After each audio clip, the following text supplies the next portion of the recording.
আসসালামু আলাইকুম, কেমন আছেন সবাই? আশা করি ভালোই আছেন। আল্লাহর রহমতে আলহামদুলিল্লাহ আমিও খুব ভালো আছি। আজকে আমি রান্ধবো পাঁচমিশালি সবজি দিয়ে হুরা মাছের একটা তরকারি।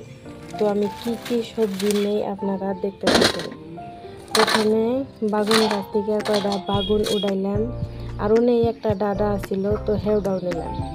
তারপরে একটা কারকল উড়াইলাম, কারকল আমি আগেই উঠিয়া ফ্রিজে থুছিলাম, সেই জন্য একটাই নিলাম। তারপরে নিলাম দুইটা আলু আর কতটি কাটুল দিচ্ছি। এই যে আমি সবজি ভালো করে ধুয়ে নিলাম কুড়ের মধ্যে, তারপরে পুরো দিয়ে কুড়ে দিয়ে নিলাম ভালো করে। পুরা মাছ খাইতে কিন্তু সেই স্বাদ। আপনার কাছে কেমনে লাগে জানি না, কিন্তু আমার কাছে অনেক স্বাদ লাগে। আমি খুব ভালো পাই পুরা মাছ।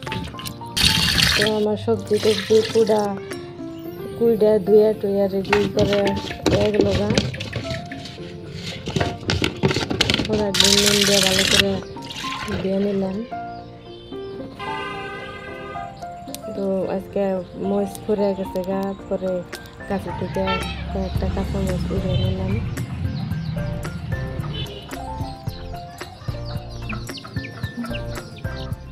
এই দিও কাঁচা মরিচ, পেঁয়াজ, রসুন রেডি করে নিলাম তাদের দিতে।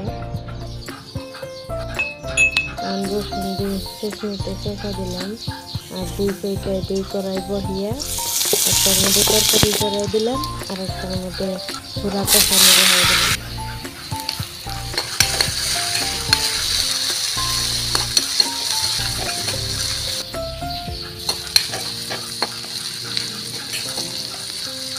তরকারি এক কড়াইতে হইতেছে আর একটার মধ্যে এই যে পুরা বহাই দিলাম।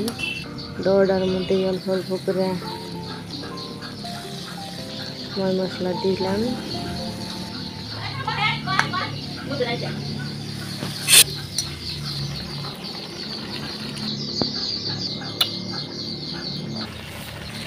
ভাত হয়ে গেছে আমার। তারপরে এই যে তরকারি কষানো হইলে পানি ডাইলে দিয়া অল্প টাইম জাল করে, তারপরে এই যে হুরা মাছটি কষানি আগেই হয়ে গেছে এডিয়া হেনে তরকারির মধ্যে ডাইলে দিলাম। এই যে দেখেন কি সুন্দর একটা কালার হয়েছে। লাস্টে জিরার পাখি দিয়া তরকারি নামাইলাম।